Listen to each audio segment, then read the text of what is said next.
રાજ્યભરમાં બાંગ્લાદેશીઓ સામે operation delta હન્ટની શરૂઆત। રાજ્યભરમાંથી 501 ગેરકાયદેસર બાંગ્લાદેશીઓ ઝડપાયા છે। નાયબ મુખ્યમંત્રીની સૂચના બાદ આ ઓપરેશન હાથ ધરાયું। અલગ અલગ જિલ્લાઓમાં તપાસ હાથ ધરવામાં આવી છે। 501 જેટલા ગેરકાયદેસર બાંગ્લાદેશીઓ ઝડપાયા છે। ઓપરેશન ડેલ્ટા હન્ટ હાથ ધરવામાં આવ્યું છે બાંગ્લાદેશીઓ સામે, જેમાં અત્યાર સુધી 501 જેટલા ગેરકાયદેસર બાંગ્લાદેશીઓ ઝડપાયા છે।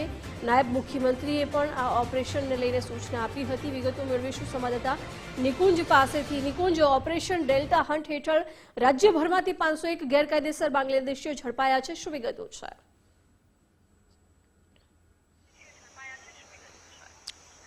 જિજ્ઞાસા, આજ સવારે 10 વાગ્યા સુધીનો જે આંકડાઓ સામે આવ્યા છે તેમાં 501 જેટલા જે બાંગ્લાદેશીઓ છે તેની ધરપકડ કરવામાં આવી છે। આ એવા બાંગ્લાદેશીઓ હતા કે જે ગેરકાયદેસર રીતે ગુજરાતની અંદર અલગ અલગ વિસ્તારોની અંદર વસવાટ કરતા હતા। સૌથી વધુ અમદાવાદ શહેરમાંથી આ ગેરકાયદેસર બાંગ્લાદેશીઓ ઝડપાયા છે। મહત્વનું છે કે રાજ્ય સરકાર દ્વારા ઓપરેશન ડેલ્ટા હન્ટની શરૂઆત કરવામાં આવી છે। આ ડેલ્ટા હન્ટ ઓપરેશન ગેરકાયદેસર રીતે વસવાટ કરતા બાંગ્લાદેશીઓ સામેનું છે। રાજ્ય સરકાર અને રાજ્ય પોલીસનું જે ઇન્ટેલિજન્સ ડિપાર્ટમેન્ટ છે તેના તરફથી એ પ્રકારના ઇનપુટ હતા કે ઘણા બધા એવા બાંગ્લાદેશીઓ છે કે જે ગેરકાયદેસર રીતે રાજ્યની અંદર વસવાટ કરે છે અને ખાસ કરી છૂટક મજૂરી સાથે તેઓ જોડાયેલા છે।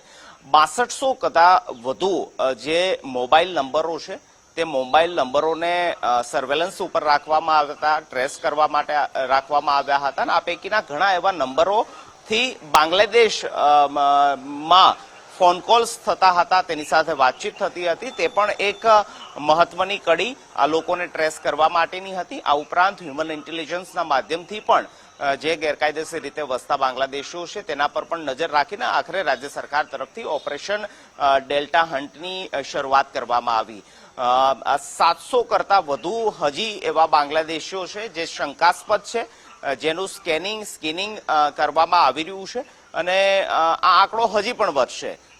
સવારે 10 વાગ્યા સુધીનો આંકડો છે રાજ્યભરની અંદર જે ગઈકાલે શરૂ થયું હતું તે ઓપરેશનની અંદર, જેમાં 501 જેટલા ગેરકાયદેસર બાંગ્લાદેશીઓની હાલ સુધી ઓળખ થઈ છે। તેમને ડિપોર્ટ કરવામાં આવશે, ડિપોર્ટેશનની પ્રક્રિયા થશે। ખાસ ચંડોળા તળાવનું જે ડિમોલેશન કરવામાં આવ્યું હતું તે સમયે પણ જે ગેરકાયદેસર રીતે વસતા બાંગ્લાદેશીઓ છે તેની અટકાયત કરાઈ હતી।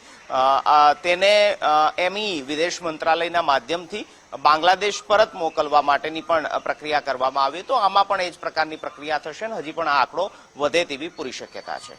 જી નિકુંજ, આભાર જાણકારી માટે।